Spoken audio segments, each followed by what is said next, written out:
आज पूजा का मन खुशी से झूम रहा था, क्योंकि बरसों के बाद आज फिर से उसे अपने गांव जाने का मौका मिला था। उसकी नानी का गांव, जहां से उसके बचपन की बहुत सी यादें जुड़ी हुई थीं। आज काफी टाइम बाद बिना किसी छुट्टी का इंतजार किए ऑफिस से सीधे 3 दिन की लीव लेकर उसने गांव जाने का फैसला किया और बस निकल पड़ी। अपनी मंजिल की तरफ बस में सफर के दौरान वो बस अपने गांव के ही बारे में सोच सच कर अपने बचपन की यादें ताजा कर रही थी। आखिरकार 3 घंटे के लंबे सफर के बाद वो अपने गांव पहुंच ही गई। पर इन 7-8 सालों में यह काफी बदल गया था। इस बदलाव के बीच अपनी पुरानी यादों के सहारे जैसे तैसे पूजा अपने घर पहुंची। अचानक उसे देखकर सब बहुत खुश हुए। नानी, नाना, मामा, मामी और उनके बच्चे गीता और पंकज सब। क्योंकि पूजा ने अपनी इस विजिट के बारे में उन सब में से किसी को कुछ नहीं बताया था, इसलिए इतने सालों बाद उसका अचानक आना उन सब के लिए सरप्राइजिंग था। उन सब ने पूजा की बहुत आवभगत की, सबने साथ में खाना खाया। उसके बाद पूजा रेस्ट करने चली गई। फिर 3 बजे की चाय पीने के बाद वे तीनों भाई बहन गांव घूमने के लिए निकल पड़े।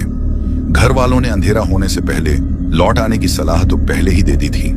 खैर, वो तीनों मस्ती मजाक करते मजे से चल रहे थे कि अचानक गीता रुकी और सामने की तरफ कुछ देखते हुए बोली, हम बातों बातों में कहां आ गए? अब हमें जल्दी से घर चलना चाहिए। उसकी बात सुनते ही आश्चर्यचकित होते हुए पूजा बोल पड़ी, पर क्यों? अभी तो ठीक से शाम भी नहीं हुई है। और यह कहते हुए उसकी नजर थोड़ी दूर सामने खड़े पीपल के एक खूबसूरत पेड़ पर पड़ी, जिसे देखकर पूजा की तो खुशी का कोई ठिकाना ही न रहा। यह वही पेड़ था जिसके नीचे बचपन में उसने खूब झूले झूले थे। हालांकि इन 8 से 10 सालों में गांव काफी बदल गया था, इसलिए पूजा आसानी से उस जगह को पहचान नहीं पाई थी। लेकिन उस पेड़ को देखते ही वह उसे पहचान गई और खुद को उसके नजदीक जाने से रोक नहीं पाई। वह दौड़ते हुए उस पेड़ के पास जा पहुंची। उसके भाई बहन गीता और पंकज उसे रोकना चाहते थे, पर वे कुछ कहते उससे पहले ही वह उस पेड़ के पास जा पहुंची, जिसे देखकर गीता और पंकज बेहद घबरा गए और बिना कुछ बोले वे दोनों उसे वहां से बिना कुछ बताए सीधे खींचकर घर ले आए। घर वालों को जब यह बात पता चली तो उन दोनों को खूब डांट पड़ी और सब ने मुझे भी यह कहकर वहां जाने से मना कर दिया कि वो इलाका हमारे दुश्मन का है, अब हम वहां नहीं जा सकते। पूजा को यह बात नहीं पच रही थी, क्योंकि जहां तक उसे पता था वो जमीन जहां पर वो पीपल का पेड़ था गांव के बाहर की तरफ थी, जहां से खेतों का रास्ता निकलता था। वो जगह किसी की प्राइवेट प्रॉपर्टी थी ही नहीं, पंचायत की जमीन थी, तो दुश्मनी जैसा तो कोई सवाल ही नहीं उठता था। इसलिए पूजा ने मन ही मन वहां जाने का प्लान बनाया और सुबह 4 बजे सबके जागने से पहले चुपचाप घर से निकल गई। चांदनी रात होने की वजह से टॉर्च की जरूरत ही नहीं पड़ी। थोड़ी देर चलने के बाद वो पेड़ के नीचे जा पहुंची। अभी पूरी तरह से उजाला हुआ नहीं था। पूजा अपने प्यारे पीपल के पेड़ को देखकर बहुत खुश थी और उसे जी भरकर निहार रही थी कि अचानक उसे महसूस हुआ कि किसी ने उसके कंधे पर हाथ रखा। इस चीज का अनुभव होते ही नाली चौंकी और उसने पलटकर देखा तो वहां कोई भी नहीं था। तो उसने इसे गीता या पंकज का मजाक समझकर इग्नोर कर दिया। उसे लगा शायद उन दोनों में से कोई चुपचाप उसके पीछे पीछे वहां आ गया है और अब छिपते छिपाते उसे डराने की कोशिश कर रहा है, जो उसकी दूसरी सबसे बड़ी भूल थी। उस बात को अभी थोड़ी ही देर हुई थी कि दोबारा उसे यह एहसास हुआ कि किसी ने उसे पीछे से जोर का धक्का दिया। उस धक्के का फोर्स इतना तेज था कि पूजा धड़ाम से नीचे गिर पड़ी, जिस वजह से उसे बहुत चोटें भी आईं। लेकिन किसी तरह उसने खुद को संभाला और पलटकर पीछे देखा तो सामने कोई नहीं था। इस पर वह इतना तो समझ ही गई थी कि यह गीता या पंकज हो ही नहीं सकते, क्योंकि अगर वह होते तो बिना वजह उसे धक्का मारकर इस तरह गिराते नहीं। इसलिए पूजा को लगा कि शायद कोई और है जो उसे परेशान करने और डराने की कोशिश कर रहा है। ऐसे में उसने आवाज दी, कौन है यहाँ? बट कोई रिप्लाई नहीं आया। ऐसे में पूजा बेहद डर गई और पसीने से तरबतर हो गई। अब उसे समझ आ गया था कि यहाँ जरूर कुछ है, कुछ बहुत ज्यादा अजीब, डरावना और खतरनाक भी। इस चीज का एहसास होते ही अब मुझे यहाँ से भागना है। यह सोचकर वह किसी तरह खड़ी हुई और बस भागने को ही हुई थी कि तभी किसी ने पीछे से उसका हाथ पकड़ लिया, जिस वजह से वह बुरी तरह से डर गई और डर के मारे थर थर कांपते हुए उसने पलटकर अपने पीछे देखा तो शॉक्ड हो गई, क्योंकि उसके ठीक सामने एक भयानक चेहरे वाला आदमी खड़ा था। उसकी आंखें एकदम लाल बदसूरत जबड़ा जैसे कोई नर पिशाच हो। उसे देखते ही पूजा बेहोश होकर फिर से जमीन पर गिर पड़ी। उसके बाद क्या हुआ उसे कुछ पता नहीं चला। बस फिर जब उसकी आंखें खुली तो वह अपने घर पर थी। उसे होश में आया। देख सबकी जान में जान आई, पर पूजा के होश तब फाख्ता हो गए जब उसे यह पता चला कि वह 2 दिनों से बेहोश थी। तेज बुखार ने उसे पूरी तरह से जकड़ लिया था। बेहोश होने के बाद क्या हुआ वो उसे कुछ पता नहीं था। घर वालों ने बताया कि उसे खेत पर जाते वक्त एक किसान ने उस पेड़ के नीचे बेहोश पड़े देखा था। उसने ही उन्हें इस बात की खबर दी थी। जब वे उसे ढूंढते हुए उस पेड़ के नीचे आए तो वह उन्हें वहां बुखार में तपती बेहोश पड़ी मिली। उन्होंने इलाज के लिए डॉक्टर के साथ साथ एक तांत्रिक को भी बुलाया था, क्योंकि 2 दिन बेहोश रहने के बाद भी जब जाकर उसे होश नहीं आया तब फिर उन लोगों को ऐसा करना पड़ा। फिर नानी ने उसे उस पेड़ के बारे में बताया कि कैसे 2 साल पहले गांव वालों ने एक चोर को उस पेड़ से बांधकर पत्थर मार मार कर मार दिया था। तब से उस दुष्ट का प्रेत गांव वालों को परेशान कर रहा था। ऐसे में गांव वालों ने पंडित जी की मदद से उसकी आत्मा को उसी पेड़ के नीचे कैद कर दिया है। अब गांव में तो उसका आतंक नहीं है, पर उस पेड़ के नीचे आज भी उसका प्रेत भटकता है। यह सुनते ही पूजा बुरी तरह से हिल गई। अब उसे समझ नहीं आ रहा था कि वह पूरी तरह से ठीक हुई भी है या नहीं। ऐसे में उसने जल्दी से जल्दी उस गांव को छोड़ने का मन बना लिया। लेकिन प्रॉब्लम थी तो इस बात की, उस गांव से बाहर जाने के लिए एक ही साधन था, और वह थी बस जो गांव से जा चुकी थी। अब दूसरे दिन दोपहर तक और कोई दूसरा ऑप्शन नहीं था। बाइक से जाना खतरे से खाली नहीं था, क्योंकि रात को गांव से शहर जाने वाली सड़क बिल्कुल सुनसान हो जाती है। ऐसे में लूटपाट का डर बना रहता है। इसलिए पूजा को पूरी रात गांव में ही बितानी थी, जो उसके लिए किसी भयानक सपने से कम नहीं थी। खैर, अब जो था सो था। धीरे धीरे शाम ढलने लगी और शाम से रात का खाना खाने के बाद सब सोने चले गए। पूजा उस हादसे के बाद बेहद डरी हुई थी। इसलिए उसकी कजिन गीता और भाई पंकज उसके साथ ही उसके कमरे में सोए थे, ताकि उसे डर ना लगे। और हुआ भी कुछ ऐसा ही। वह तीनों एक साथ थे और कोई भी उस पीपल के पेड़ वाले इंसिडेंट को याद नहीं करना चाहता था। इसीलिए वे लोग अपना माइंड डाइवर्ट करने के लिए दूसरी बातें करने लगे, और बातों ही बातों में उन तीनों को कब नींद आ गई उन्हें कुछ पता ही नहीं चला। वे तीनों गहरी नींद में सो चुके थे। लगभग आधी रात गुजर चुकी थी कि तभी पूजा के कानों में एक भारी भरकम आवाज गूंज उठी। कोई उसका नाम लेकर जोर जोर से उसे पुकार रहा था। पूजा उस आवाज को सुनते ही पूजा के रोंगटे खड़े हो गए, क्योंकि वो आवाज किसी सामान्य आदमी की आवाज थी ही नहीं। उस आवाज में एक भारीपन था, एक अजीब सा दोहरापन था। ऐसा लग रहा था जैसे कोई दूसरा आदमी पहले वाले आदमी की आवाज दोहरा रहा हो। वह आवाज भारी होने के साथ साथ वातावरण में जोर जोर से गूंज भी रही थी। साथ ही साथ उस आवाज में शब्दों के साथ किसी के लंबी लंबी सांसें लेने की आवाज भी आ रही थी।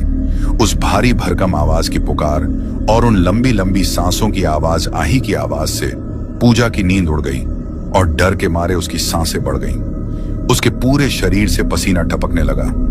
उसे ऐसा लग रहा था मानो अगले ही पल डर के मारे उसकी जान ही निकल जाएगी। वो खौफ जो उस वक्त पूजा महसूस कर रही थी, उसे बस फील किया जा सकता है। शब्दों में उसे बयां कर पाना बहुत मुश्किल है।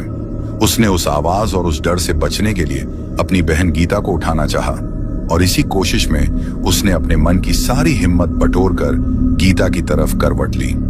यह काम उसके लिए इतना मुश्किल था कि ऐसा करते हुए डर के मारे उसकी धड़कनें थम सी गई थी।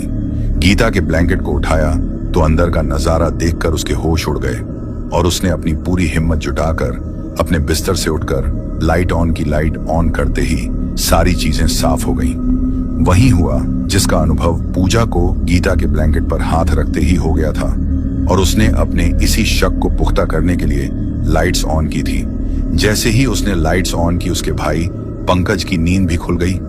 नींद खुलने के साथ ही उसने हुए पूजा को देखा। पूजा को देखते ही उसे वह पीपल का पेड़ याद आ गया, और बस उसी पल उसकी नींद जैसे हवा हो गई और वह तुरंत अपने बिस्तर पर उठ बैठा। उसे जगा हुआ देख पूजा उसकी तरफ देखते हुए बड़ी ही घबराई हुई सी आवाज में बोली, पंकज गीता। पूजा उस वक्त इतनी घबराई हुई थी कि साफ साफ कुछ कह ही नहीं पा रही थी। ऐसे में उसकी तरफ देखते हुए पंकज बोला, क्या कह रही हो पूजा दी? मुझे कुछ भी समझ नहीं आ रहा। गीता को उसके बिस्तर पर ना देखकर पंकज ने पूजा से ही बारे में पूछते हुए कहा, और ये गीता, ये कहां गई? उसकी बात सुनते ही पूजा रो पड़ी। उसे इस तरह से रोते देख पंकज थोड़ा घबरा गया और जल्दी से उसके नजदीक आकर उसे संभालते हुए बोला, क्या हुआ पूजा दी, आप रो क्यों रही हो? पंकज की बात सुनते ही पूजा रोते हुए बोली, वो गीता को ले गया। पंकज पूजा के मुंह से यह बात सुनते ही पंकज के होश उड़ गए और वह बड़ी ही घबराई हुई सी आवाज में बोला कि कौन? कहीं आप उस पीपल के पेड़ वाले भूत के बारे में तो बात नहीं कर रही हो? पंकज का सवाल सुनते ही पूजा उसकी बात का तुरंत जवाब देते हुए बोली, हाँ, मैं उसी की बात कर रही हूं पंकज। वो यहां आया था और जोर जोर से मेरा नाम पुकार रहा था।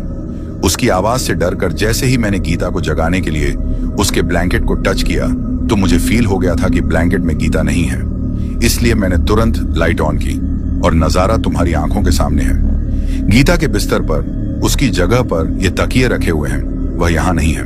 पूजा की बात सुनते ही पंकज तुरंत बोला, अगर ये बात है तो हमें तुरंत सबको इस बारे में बताना होगा।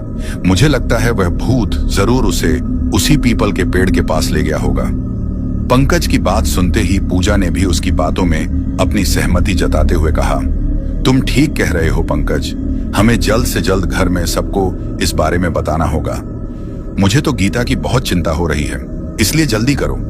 पूजा ने पंकज को चेताया और वे दोनों अपने घर के बड़ों के पास जा पहुंचे और उन्हें सारी बातें बताई। उनकी बातें सुनकर पूजा के मामा और मामी की तो सिट्टी पिट्टी गुम हो गई थी, क्योंकि उस भयानक प्रेत का साया तो उनकी भांजी पूजा पर पड़ा था, लेकिन अब उनकी अपनी बेटी गीता भी इस मुसीबत में फंस गई थी। उन लोगों ने बड़ी मशक्कत से पूरे 2 दिनों बाद उसे होश में लेकर आए थे। अब उन्हें डर था कहीं गीता के साथ कुछ गलत ना घट जाए, क्योंकि यह लगभग आधी रात का वक्त था और गीता का कहीं कोई नामो निशान नहीं था। ऐसे में पंकज और उसके पापा अपने आसपास के कुछ लोगों को लेकर उस पीपल के पेड़ वाले रास्ते पर गीता को ढूंढते हुए निकल पड़े। वे लगभग पूरे रास्ते गीता का नाम पुकारते हुए उसे आवाज लगाते हुए जा रहे थे, लेकिन गीता का कहीं कुछ अता पता नहीं था। वहीं दूसरी तरफ पूजा, उसकी नानी और उसकी मामी गीता को लेकर बहुत ज्यादा चिंता में थे। अभी उन लोगों ने आधा रास्ता ही तय किया था कि तभी पंकज की नजर दूर उसी रास्ते पर आगे बढ़ती गीता पर पड़ी और वो जोर से चिल्लाते हुए बोला, वो देखिए पापा। गीता उसके मुंह से यह शब्द सुनते ही पूजा के मामा ने तुरंत उस दिशा में टॉर्च घुमाई तो उन्हें भी दूर से गीता जाती हुई नजर आई। उनके साथ साथ बाकी गांव वालों को भी गीता नजर आ गई और वे सब तेज तेज कदमों से उसका नाम लेकर उसे पुकारते हुए उसके पीछे भागे। गीता को चेतावनी देकर रोकने की कोशिश करते हुए वे सब लोग जोर जोर से कह रहे थे, गीता रुक जाओ। लेकिन गीता के कानों पर तो जैसे जूं ही नहीं रेंग रही थी। वह तो बस उसी पीपल के पेड़ पर अपनी नजरें गड़ाए उसकी तरफ आगे बढ़ती ही जा रही थी। शायद उसके कानों में उन लोगों की आवाजें गूंज रही थी, लेकिन उसके दिमाग तक नहीं पहुंच रही थी। उसका दिलो दिमाग पूरी तरह से उस प्रेतात्मा के अधीन हो चुका था। वह कुछ भी सुनने समझने की स्थिति में नहीं थी। वहीं उसके पापा और भाई गांव वालों के साथ उसके पीछे तेजी से भाग रहे थे। वे लोग किसी भी हालत में उसे उस पीपल के पेड़ के पास पहुंचने से पहले ही रोक देना चाहते थे, क्योंकि उस प्रेत की शक्ति उस पीपल के पेड़ के आसपास प्रचंड होती थी। वो जगह उसका घर थी और किसी के घर में जाकर उसे हराना बहुत मुश्किल होता है। इसलिए उन लोगों ने अब तेज तेज कदमों से चलना छोड़ सीधे भागना स्टार्ट कर दिया और गीता के उस पीपल के पेड़ के करीब पहुंचने से पहले ही उसे रोक दिया। वे सभी लोग उसके रास्ते के बिल्कुल बीच में आकर खड़े हो गए थे ताकि गीता एक कदम भी आगे न बढ़ा सके। उन लोगों के इस तरह अचानक अपने रास्ते के बीच में आ जाने से गीता रुक तो गई, पर अब भी वह उस पूरी तरह से उस प्रेतात्मा के वश में थी और उसके बुलावे पर आगे बढ़ना चाहती थी। लेकिन 4-5 आदमियों को रास्ते से हटाकर आगे बढ़ना उसके लिए पॉसिबल नहीं था। उन लोगों ने उसके दोनों हाथों को बाजुओं से पकड़ लिया। ऐसे में गीता ने खूब हाथ पैर चलाए, खूब जोर लगाया, खूब चीखी चिल्लाई, लेकिन उन लोगों से खुद को छुड़ा नहीं पाई और अपने हाथ पैर पटकते हुए थक कर बेहोश हो गई। उसके पापा और भाई पंकज उसे उन गांव वालों की मदद से उस बेहोशी की हालत में घर लेकर आए।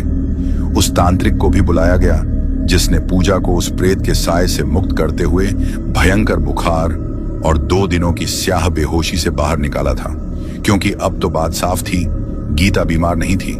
गीता के साथ उस प्रेत का संपर्क जुड़ गया था, जिसकी वजह से उसके साथ ये सारी चीजें हो रही थी। उस तांत्रिक ने कुछ मंत्र पढ़े और गीता पर गंगा जल का छिड़काव किया, जिससे उसे होश तो आ गया, लेकिन गीता का दिल कमजोर था। इसलिए उस प्रेत आत्मा ने उसे पूरी तरह से अपने वश में कर लिया था। अब वह पूरी तरह से उस प्रेत के कब्जे में थी। होश में आते ही पागलों की तरह चीख रही थी, चिल्ला रही थी। उसे देखकर ऐसा लग रहा था जैसे उस एक ही पल में वह सब कुछ तहस नहस कर डालेगी। उसके शरीर में इतनी ताकत और इतनी आक्रामकता देखकर घर में मौजूद हर इंसान डर गया था। उसकी आंखें स्याह लाल और होंठ सूख चुके थे। वो जोर जोर से अपने दांत किटकिटाते हुए बड़ी ही विचित्र आवाज निकाल रही थी। साथ ही साथ बीच बीच में वह इतनी ज्यादा आक्रामक होती जा रही थी कि उसे संभाल पाना मुश्किल हो रहा था।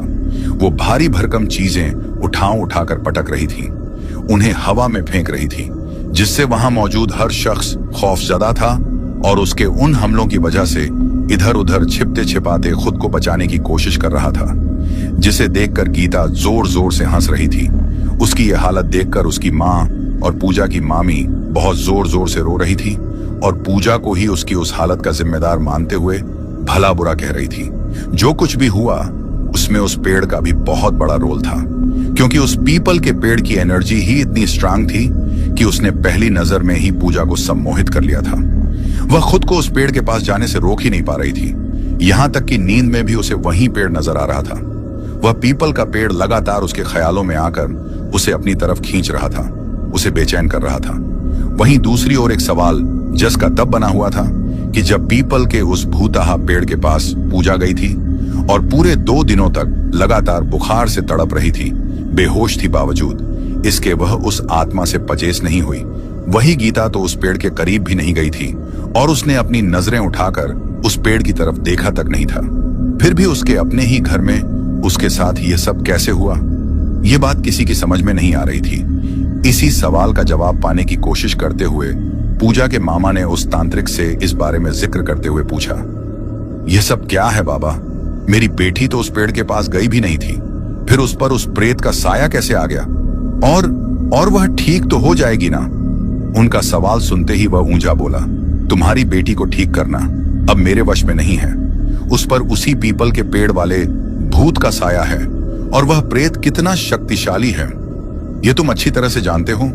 तुम्हारी भांजी ने वहां जाकर जो गलती की है उसकी वजह से वह उस पेड़ से छूटकर उसके साथ ही जुड़ गया है। पूजा तो अब वह जरिया बन चुकी है जिसकी मदद से वह उस पीपल के पेड़ की हद से बाहर निकल आया है। अगर वह पूजा को अपनी गिरफ्त में ले लेगा तो पूजा के दम तोड़ने के साथ ही उसे फिर से उस पीपल के पेड़ पर लौटना पड़ेगा। इसलिए वह किसी भी हालत में उसे नुकसान नहीं पहुंचाएगा। पर हां, आपकी बेटी गीता पूरी तरह से उसके काबू में है और उस भयानक प्रेत शक्ति से उसे बचाना मेरे वश में नहीं है। इसलिए तुम किसी सिद्ध साधक अथवा किसी तांत्रिक से संपर्क करो, क्योंकि इस शैतानी आत्मा से वही तुम्हारी बेटी को मुक्त करवा सकते हैं। उस तांत्रिक ने अपनी बात रखते हुए पूजा के मामा को उस पीपल के पेड़ वाले प्रेत की हकीकत से रूबरू करवा दिया। उस तांत्रिक की बातें सुनकर पूजा के मामा थोड़ा घबरा गए, क्योंकि जिन पंडित जी ने उस प्रेत को उस पीपल के पेड़ के साथ बांधा था उनकी तो कुछ समय पहले ही मौत हो गई थी और पूजा के मामा उनके अलावा किसी और सिद्ध साधु को जानते भी नहीं थे। ऐसे में उन्हें समझ नहीं आ रहा था कि अपनी बेटी गीता को उस भयानक प्रेतात्मा से मुक्ति कैसे दिलाएं। कुछ गांव वालों ने उन्हें पड़ोस के 2 गांव छोड़कर एक गांव में एक साधु बाबा, जिन्हें लोग बाबा कहते थे, बताया। वे ही इस बारे में उनकी मदद कर सकते थे। इसीलिए गांव वालों ने उन्हें उनके बारे में बताया। गीता के पिता तो बस ये नाम सुनते ही अपनी बाइक लेकर सीधा उस गांव की तरफ भागे, लेकिन वो गांव उनके गांव से दूर था। बीच में 2 गांव और पड़ते थे। वहीं यहाँ पर 4 से 5 लोगों ने गीता के दोनों हाथ और पैरों को पलंग के साथ बांध दिया गया था, ताकि वह आक्रामक होकर और किसी को नुकसान नहीं पहुंचा सके। पूजा से यह सब देखा नहीं जा रहा था। अभी तो उसकी बहन को पजेस हुए बस कुछ घंटे ही बीते थे और उसका पूरा शरीर सफेद पड़ गया था, मानो उसके शरीर में खून का एक कतरा भी ना हो। उसका जोर जोर से चीखना चिल्लाना, दहाड़े मारकर रोना और अगले ही पल जोर जोर से हंसना, यह सब देखकर पूजा खौफजदा हो रही थी। उसने ठान लिया था कि वह ऐसी हालत में अपनी बहन को और ज्यादा देर तक रहने नहीं देगी। यही बात सोचकर वो मन ही मन खुद से ही कुछ कहते हुए बोली, ओह घोड़, ये मैंने क्या कर दिया? मुझे उस पेड़ के करीब जाना ही नहीं चाहिए था। नहीं, मैं गीता को इस हालत में नहीं देख सकती। वैसे भी मामा जी गए हैं ना बाबा को लेने, वह आते ही सब कुछ ठीक कर देंगे। यह बात सोचते हुए वह शांत हो गई, लेकिन अगले ही पल उसके दिमाग में कुछ क्लिक हुआ और थोड़ा डीप डाउन सोचते हुए कि हो सकता है वह साधु बाबा भी इसी तांत्रिक की तरह गीता का इलाज नहीं कर सके तो क्या होगा, और उन्हें यहां पहुंचने में वक्त भी बहुत लगने वाला था। ऐसे में उसने यह तय कर लिया कि अब उसे ही कुछ ना कुछ करना होगा। वैसे भी यह प्रॉब्लम उसी की वजह से शुरू हुई थी और अब इसका इलाज भी उसे ही ढूंढना था। इसलिए वो इसी संबंध में सोच रही थी कि आखिर वह क्या कर सकती है जिससे इस प्रॉब्लम का सॉल्यूशन हमेशा हमेशा के लिए हो जाए। बस यही सोचते हुए उसके दिमाग में एक बात और आई। उसने अक्सर देखा था कि ज्यादातर प्रेत आत्माएं किसी न किसी चीज से जुड़ी होती हैं, और अगर उस चीज को नष्ट कर दिया जाए तो उस आत्मा का प्रकोप भी खुद ब खुद खत्म हो जाता है। यहां भी कुछ ऐसा ही था। उस चोर की आत्मा उस पीपल के पेड़ से बंधी हुई थी, क्योंकि उसकी मौत भी उसी जगह पर हुई थी और उसकी आत्मा को भी उसी जगह पर कैद करके रखा गया था। बस यह बात दिमाग में आते ही वह जल्दी से अपने भाई पंकज के पास पहुंची और उसे सब कुछ बताया। उसका भाई पंकज इस सब में उसकी हेल्प करने के लिए तैयार हो गया, क्योंकि वह भी हर हाल में अपनी बहन गीता को उस आत्मा के बंधन से मुक्त कर देना चाहता था। अब उन दोनों ने सबसे पहले उस तांत्रिक के पास जाने की सोची जिसने पूजा को उस आत्मा के प्रकोप से बचाया था। वे दोनों तुरंत उस तांत्रिक के पास गए और उससे इसी संबंध में पूछते हुए कहा कि क्या अगर उस पीपल के पेड़ को जला दिया जाए तो इस आत्मा का प्रकोप शांत हो सकता है। उस ओंझा ने जब उनकी बात सुनी तो वह आश्चर्य से भर उठा और उसी आश्चर्य से भरी निगाहों से उसकी तरफ देखने लगा और फिर कुछ देर सोचने के बाद बोला, हाँ ऐसा हो सकता है, लेकिन यह काम करने में बहुत ज्यादा रिस्क है। वह आत्मा इतनी आसानी से उस पेड़ को नष्ट नहीं होने देगी, लेकिन अगर एक बार वह पेड़ नष्ट हो गया, जल गया, तो उस आत्मा का प्रकोप हमेशा हमेशा के लिए खत्म हो सकता है। बस फिर किया था पंकज और पूजा ने तय कर दिया कि अब वे दोनों हर हाल में उस पेड़ को नष्ट करके ही दम लेंगे, और बस यही सोचकर उन दोनों ने अपने घर में खड़े ट्रैक्टर से कुछ डीजल निकाल लिया और अपने साथ माचिस लेकर उस पेड़ की तरफ चल पड़े। उन्होंने इस बात के बारे में घर में किसी को नहीं बताया था, क्योंकि अगर घर में बताते हैं तो वे लोग उन्हें कभी यह काम नहीं करने देते। पूजा को पंकज का डर भी था, लेकिन वह जानती थी कि इस काम को वह अकेले अंजाम तक नहीं पहुंचा सकती हैं। इसलिए उसने रिस्क उठाकर पंकज को अपने साथ इस काम में शामिल कर लिया था। बट उसके मन में डर भी था और हिम्मत भी, क्योंकि वे लोग एक ऐसा काम करने जा रहे थे जो ना कभी उन्होंने पहले किया था। अब देखने वाली बात यह थी कि क्या उन लोगों की रिस्क उनके किसी काम आने वाली भी थी या नहीं। वे दोनों तेजी से उस पेड़ की तरफ बढ़ रहे थे और दूसरी तरफ वहां गीता काबू से बाहर हो रही थी, क्योंकि उसके अंदर छुप के बैठी उस आत्मा को पता चल गया था कि वे दोनों कहां जा रहे हैं और उनका उद्देश्य क्या है। ऐसे में उसने पूरे घर को सिर पर उठा लिया था, लेकिन वहां लोगों की संख्या ज्यादा थी। पूजा के मामा की गैर मौजूदगी में आसपास के कुछ लोग गीता का ख्याल रखने के लिए वहीं रुके हुए थे। वो तांत्रिक भी वहीं था, इसलिए उन सब लोगों ने मिलकर गीता पर काबू पा लिया। साथ ही साथ उस तांत्रिक ने कुछ मंत्र पढ़े और अपने झोले से निकालकर थोड़ी सी भूत गीता के माथे पर लगाई, जिससे वह शांत हो गई और थकान के मारे बेहोश हो गई। और उसके बेहोश होने के साथ ही वह आत्मा जो उसके शरीर में घर करे बैठी थी, वहां उस जगह पर पहुंच गई जहां पूजा और पंकज उस पीपल के पेड़ को जलाने गए थे। वह दोनों अभी पेड़ से थोड़ी दूरी पर ही थे कि तभी वहां पर अचानक तेज तेज हवाएं चलने लगी। हवा इतनी तेज थी कि वे दोनों खुद को संभाल भी नहीं पा रहे थे। ये सब देख वह दोनों समझ गए थे कि वहां क्या हो रहा है। डर के मारे उनकी हालत खराब हो रही थी, फिर भी हिम्मत करके एक दूसरे का हाथ थामकर एक दूसरे को ढांस बंधाते हुए वह दोनों आगे बढ़ रहे थे। जैसे ही उन्होंने उस सीमा रेखा में प्रवेश किया जहां पर उस आत्मा को कैद किया गया था, उसने उठाकर उन दोनों को एक साथ पटक दिया। इस हमले से उन दोनों की चीखें निकल पड़ी, जिसकी वजह से दोनों के दोनों बुरी तरह से घायल हो गए और पूजा तो वहीं बेहोश हो गई। पंकज का भी कुछ ऐसा ही हाल था। वो तो उस पेड़ से काफी दूर जाकर गिरा था और अचेत अवस्था में था, और वहीं उस पेड़ के आसपास के एरिया में वह सारा डीजल जो वह लोग अपने घर से भरकर लाए थे वह गिरकर फैल गया था। तकरीबन 15 से 20 मिनट तक ऐसे ही रहने के बाद पूजा को जैसे तैसे थोड़ा होश आया और खुद को संभालते हुए वह उठी और उसने एक नजर उस डीजल के डिब्बे पर डाली जो उस पेड़ के आसपास खाली हो चुका था और उस कंटेनर में थोड़ा सा ही डीजल बचा था। लेकिन उसकी आंखें अब पंकज को ढूंढ रही थीं, क्योंकि वो उसे कहीं नजर नहीं आ रहा था। इसलिए उठते ही उसने उसे आवाज देकर पुकारना शुरू किया। पंकज पूजा जोर जोर से उसका नाम पुकार रही थी, जिसकी वजह से पंकज को भी थोड़ी चेतना आई और करहते हुए वह धीरे से बोला, मैं यहां हूं दीदी। पंकज की कराह सुनते ही पूजा तुरंत उसकी तरफ भागी और उसने पंकज को संभालते हुए उठाया। पंकज पंकज पूजा को बेसब्र होते हुए देखकर उसकी हथेलियों पर अपना हाथ रखकर उसे दिलासा देते हुए पंकज बोला, हाँ दीदी मैं ठीक हूं, पर वो कंटेनर वो मेरे हाथ से छूट गया और सारा डीजल नीचे गिर गया। ये बात कहते वक्त पंकज के चेहरे और आवाज में मायूसी साफ झलक रही थी। उसे दुखी होते हुए देख पूजा भी उसे धीर बंधाते हुए बोली, कोई बात नहीं मेरे भाई, तू तो ठीक है ना, बस और क्या चाहिए। कहते हुए पूजा ने उसे किसी तरह उठाया।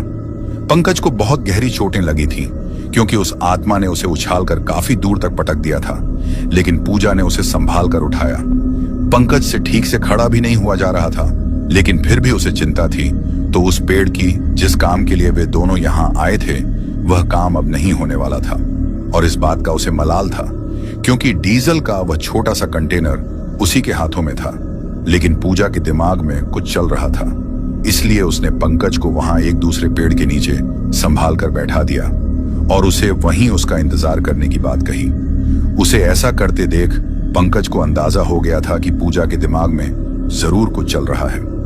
ऐसे में उसने उससे पूछते हुए कहा, दीदी आप क्या करने वाली हैं? फिर पंकज ने पूजा को समझाते हुए अपनी बात को आगे बढ़ाते हुए बड़े ही चिंतित स्वर में उसकी ओर देखते हुए कहा, नहीं दीदी, मैं आपको अब और कोई रिस्क नहीं लेने दूंगा, वो आत्मा जान ले लेगी आपकी। उसकी बात सुनकर पूजा उसे सांत्वना देते हुए बोली, तू चिंता मत कर मेरे भाई, अब जो भी होगा देखा जाएगा। वैसे भी अगर यह मुझसे शुरू हुई है तो यह मेरे साथ ही खत्म होगी। मैं हर हाल में आज उस पेड़ को खत्म करके ही रहूंगी। उसकी बात सुनकर पंकज तो अचरज के मारे बस उसके मुंह को ही तांगता रह गया। वहीं पूजा ने उसे यह स्पष्ट हिदायत दी थी कि जब तक वह लौट कर ना आ जाए तब तक वह उस जगह से हिलेगा भी नहीं, और अगर किसी कारण से वह लौट कर नहीं आ सकी तो वह चुपचाप यहां से चला जाएगा, उस पेड़ की तरफ नहीं जाएगा उसे ढूंढने। पंकज ने पूजा की बात मान ली और पूजा बड़ी ही हिम्मत के साथ उस पेड़ की तरफ बढ़ी। जैसे ही वह उस पेड़ के नजदीक पहुंची, एक बार फिर उस प्रेत आत्मा ने एक जोर के झटके के साथ उसे उठाकर दूसरी तरफ पटक दिया। लेकिन इस बार पूजा संभली हुई थी, इसलिए गिरने के बाद भी वह बेहोश नहीं हुई और उसने मन ही मन भगवान को याद करते हुए अपने हाथ में लपेटी हुई अपनी नानी की तुलसी की माला निकाली, जिसे वहां आते वक्त वह अपने साथ लाई थी, क्योंकि इतना तो वह जानती थी कि वह आत्मा इतनी आसानी से उसे उस पेड़ के आसपास भी भटकने नहीं देगी। इसलिए उसने तुलसी की वह माला निकाली और अपने गले में पहन ली। फिर भगवान का नाम लेते हुए उसने अपना पैर उस सुरक्षा चक्र के अंदर रखा जिसमें वह आत्मा बंधी हुई थी। इस बार उसका प्रभाव इतना था कि वह आत्मा उसे उठाकर पटक नहीं पाई, क्योंकि तुलसी की वह माला उसकी नानी की माला थी, जिसे उन्होंने पूर्ण श्रद्धा और शुद्धता के साथ धारण किया हुआ था। पूजा ने उस माला को अपने हाथ में लेकर चूमते हुए मन ही मन भगवान को धन्यवाद दिया और थोड़ा आगे बढ़ी। लेकिन अभी खतरा टला नहीं था। वह आत्मा पूरी तरह से आक्रामक थी और जैसे ही पूजा उस पेड़ के करीब पहुंची, उस आत्मा ने एक बार फिर से झटका देकर उसे उठाकर पटकने की कोशिश की। लेकिन इस बार भी पूजा सतर्क थी और उसने उस झटके के साथ ही माचिस जलाकर तेजी से उस जलती हुई तिल्ली को उस डीजल में फेंक दिया जो वहां उस पेड़ के आसपास बिखरा हुआ था। अगर और थोड़ी देर हो जाती तो डीजल सूख जाता और पूजा का काम नहीं होता। इसलिए पूजा ने अपनी जान की बाजी लगाकर यह रिस्क ली और उसकी यह रिस्क एक हद तक उसके काम भी आई। उस पेड़ के आसपास जहां भी वह डीजल गिरा हुआ था, भयंकर आग लग गई। इस आग का फायदा उठाकर पूजा ने उस कंटेनर में बचा हुए थोड़े से डीजल को जो उस कंटेनर में था उसे लेकर जल्दी से इतनी फुर्ती से उस पेड़ पर डाल दिया कि वह आत्मा भी उसे रोक नहीं पाई। और आग की लपटें सीधे उस पेड़ को छूने लगी और देखते ही देखते उस पेड़ में भयंकर आग लग गई। पूजा ने यह काम इतनी फुर्ती और समझदारी से किया था कि उसने एक आत्मा तक को गच्छा दे दिया था। वह कहते हैं ना, जब बात अपनों की जान पर बनाती है तो इंसान हद से ज्यादा ताकतवर बन जाता है। पूजा ने अपनी उसी ताकत का परिचय देते हुए उस भयंकर आत्मा को उसके अंजाम तक पहुंचा दिया। जब उस पेड़ में आग लगी तब चारों तरफ एक भयंकर चीख गूंज उठी। वहां उसे कुछ नजर तो नहीं आ रहा था, लेकिन वो आवाज उसे ठीक से सुनाई दे रही थी। उस आवाज को सुनकर ऐसा लग रहा था जैसे कोई इंसान जल रहा हो, लेकिन वास्तव में वहां कोई इंसान तो था ही नहीं। इतनी बड़ी बड़ी आग की लपटें और वह दर्दनाक चीखें सुनकर पंकज भी बुरी तरह से घबरा गया और हांफते हुए दौड़ता हुआ उस पेड़ के करीब आ गया। हालांकि पूजा ने उसे ऐसा करने से मना किया था, पर क्योंकि उसे अपनी बहन की चिंता थी, उसे ठीक से चला नहीं जा रहा था, लेकिन फिर भी वह बदहवास भागते हुए उसे पेड़ के करीब आ पहुंचा। और जब उसने उस पेड़ को जलते हुए देखा तो उसके मन को एक गहरी शांति मिल गई, लेकिन उसे पूजा कहीं नजर नहीं आ रही थी। इसलिए उसके मन में एक डर भी था और वह जोर जोर से उसका नाम पुकार रहा था, पूजा दीदी कहाँ हो आप? लेकिन उस पेड़ को जलाने की कोशिश में पूजा ने अपने दिलो दिमाग की सारी ताकत लगा दी थी। ऐसे में उसके जलने के साथ ही वह पूरी तरह से स्तब्ध हो गई थी। उसे कुछ भी सुनाई नहीं दे रहा था, ना ही कुछ महसूस हो रहा था। उसने अपने आप को पूरी तरह से स्थूल बना दिया था। तब कहीं जाकर वो यह मुश्किल काम कर पाई थी। इसलिए उसके कानों में पंकज की आवाज पड़ तो रही थी, पर उसके दिमाग तक नहीं पहुंच रही थी। और उसकी यह स्थिति तब तक रही जब तक कि वह पेड़ पूरी तरह जलकर खाक नहीं हो गया। उस पेड़ के जलने के साथ ही पूजा भी बेहोश होकर जमीन पर गिर गई और पंकज की नजर उस पर पड़ी। वह किसी तरह खुद को संभालते हुए उसके करीब जा पहुंचा और उसने उसे संभालते हुए उसका सिर अपनी गोद में रखते हुए कहा, पूजा दी, उठिए दी, क्या हुआ है आपको? पंकज उसका नाम पुकारते हुए उसे जोर जोर से झकझोर रहा था। उसके इसी प्रयास से पूजा की चेतना लौट आई और उसने धीरे से अपनी आंखें खोली। आंखें खुलने के बाद भी उसका खुद पर नियंत्रण नहीं था। वह अब भी अचेतन अवस्था में ही थी, लेकिन जब पंकज ने बार बार उसका नाम पुकारा और उसके सामने सारी बातें जो उन दोनों के साथ वहां पर घटी थी उन्हें दोहराया, तब कहीं जाकर पूजा को पूरी तरह से होश आया। थोड़ी देर इसी तरह पंकज की गोद में लेटे रहने पर धीरे धीरे पूजा की सुप्त चेतना लौट आई और वह एक झटके के साथ तुरंत उठ खड़ी हुई। होश में आते ही उसने सबसे पहले पंकज के शरीर को छूकर तसल्ली करते हुए बड़ी ही बदहवास हालत में कहा, पंकज, तू यहाँ क्या कर रहा है? मैंने तुझे मना किया था ना कि चाहे कुछ भी हो जाए पर तू यहाँ नहीं आएगा। फिर क्यों आया तू यहाँ? अगर तुझे कुछ हो जाता तो तू ठीक तो है ना? पूजा को अपने लिए परेशान होते देख पंकज उसे समझाते हुए बोला, मैं ठीक हूं दीदी, मैं तो इस भूतिया पेड़ को जलते हुए देख और उन खौफनाक चीखों को सुनकर यहाँ आया था। दीदी, जिस तरह आपको मेरी फिक्र हो रही है उसी तरह से मुझे भी तो आपकी फिक्र हो रही थी। दीदी फिर कैसे नहीं आता? आप ही बताइए। मुझे लगता है अब हमें घर चलना चाहिए। दीदी, वैसे भी हमें घर से निकले काफी वक्त हो गया है। गीता को हमारी जरूरत है। दीदी, पता नहीं पापा उन साधु बाबा को लेकर आए भी हैं या नहीं। दादी और माँ परेशान हो रहे होंगे, गीता के लिए भी और हम दोनों के लिए भी, क्योंकि हमने तो उन्हें कुछ बताया ही नहीं था कि हम कहाँ जा रहे हैं और कब तक लौट आएंगे। इसलिए अब हमें जल्दी से घर चलना चाहिए। पूजा को भी उसकी बात ठीक लगी और उसने भी पंकज की बात में अपनी सहमति प्रकट करते हुए कहा, हम तुम ठीक कह रहे हो पंकज, वैसे भी यहाँ जो होना था वह हो चुका, अब हमें घर चलना चाहिए। चलो। कहते हुए पूजा ने पंकज का हाथ पकड़ा और चलने में उसकी मदद करते हुए वे दोनों अपने घर की तरफ बढ़े। जब घर पहुंचे तो देखा गीता बिल्कुल ठीक हो चुकी थी। उसके शरीर की तपिश अब शांत हो चुकी थी, लेकिन इतनी ऊर्जा खर्च हो जाने के कारण वह शिथिल होकर पलंग पर पड़ी थी। वह दूसरे साधु बाबा जिन्हें लेने पूजा के मामा दूसरे गांव गए थे, वे भी वहीं खड़े थे।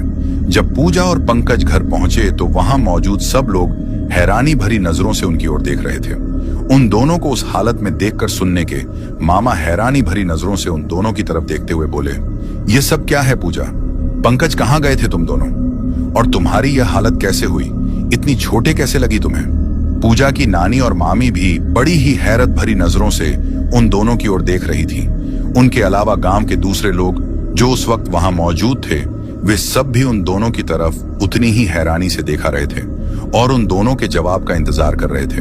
लेकिन अब पूजा को समझ में नहीं आ रहा था कि वह सबसे कैसे कहे कि वह दोनों कहां गए थे, इसीलिए वह कुछ भी कहने से सकुचा रही थी। जब अपने सवाल पर पूजा के मामा को उन दोनों की तरफ से कोई जवाब नहीं मिला, तो उन्होंने एक बार फिर से अपना सवाल दोहराते हुए उन दोनों की ओर देखते हुए बड़े ही गंभीर में पूछा, क्या बात है, बोलते क्यों नहीं?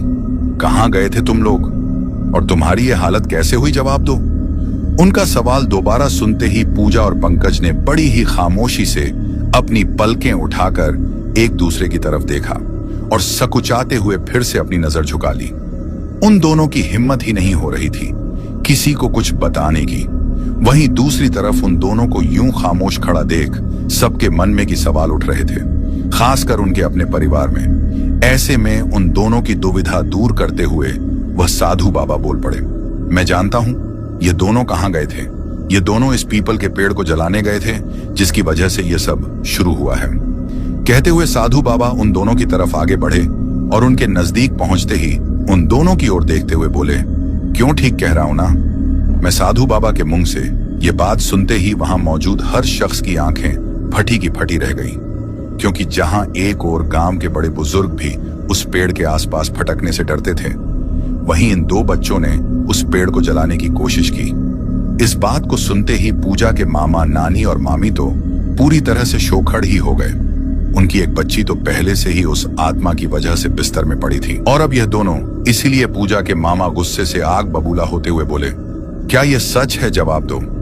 गुस्से से लगभग चिल्लाते हुए उन्होंने उन दोनों को डांटते हुए इस बारे में पूछा।